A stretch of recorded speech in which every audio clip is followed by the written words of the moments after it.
So I was educated, I studied mechanical engineering in college. And I remember talking to the head of our department actually, because I was constantly baffled by just the absolute flood of data and information that we were supposed to learn in such an unimaginably short amount of time. We were on a quarter system. I was at Ohio State, not semesters. So basically 10 weeks, a quarter.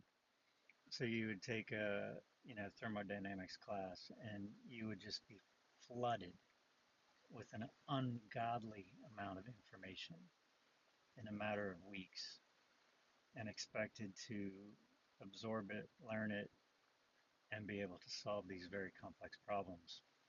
Um, and I said to the head of our department once, I was like, what's the point of this? Like, I absorb all this information, I retain it for as long as I need to, and then I immediately purge it from my brain because I have to absorb a whole new slew of information.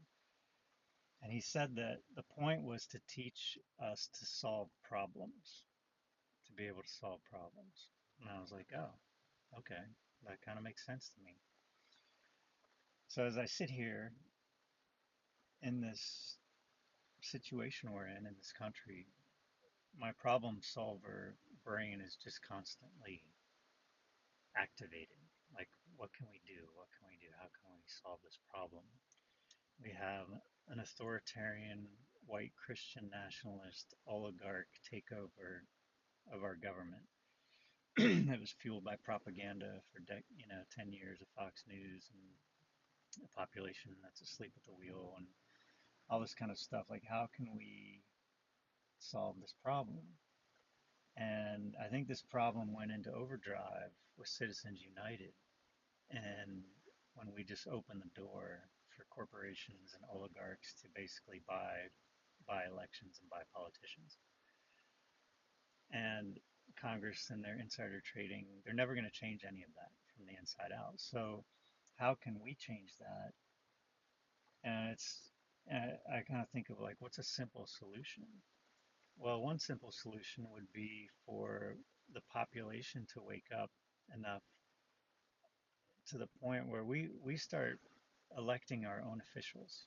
We put our own people up for election in these races. We fill Congress with people whose doors are closed to lobbyists. Their doors are closed to corporations. Their doors are closed to these people, to this money.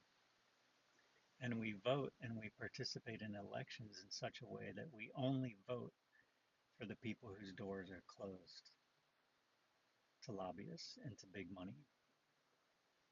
And we don't watch political ads. We don't. They're just like Doritos ads. We don't care what anybody says about them. We learn who they are. We learn that these are candidates that we put forward that do not take money from these big donors, and they exist. AOC, Bernie, they've proven that this is possible. And if it's possible once, it's possible to replicate that. Imagine if we had Congress full of people who did not participate in taking this money, taking these bribes, doing this insider trading, enriching themselves, and their only goal was to stay in their job so they can get richer. And every decision they made was based on who was giving them the most money or who was threatening them with the most money. That would change the whole game. And these people don't even need to know how to govern. Half the people in Congress don't know how to govern. Their staff does their work for them. They just parade around making sound bites and going on talk news shows and talking heads and playing games and hearings and things. It's like, enough, man. This doesn't work. So how can we solve this collectively as a population, as a voting population? I mean, the 90 million people that didn't vote got to wake up. I was talking to my friends in Australia. It's the law that you have to vote. Voting is compulsory. You don't get to sit it out. Well, we made a law that you have to have health care. Why don't we make a law that you have to vote?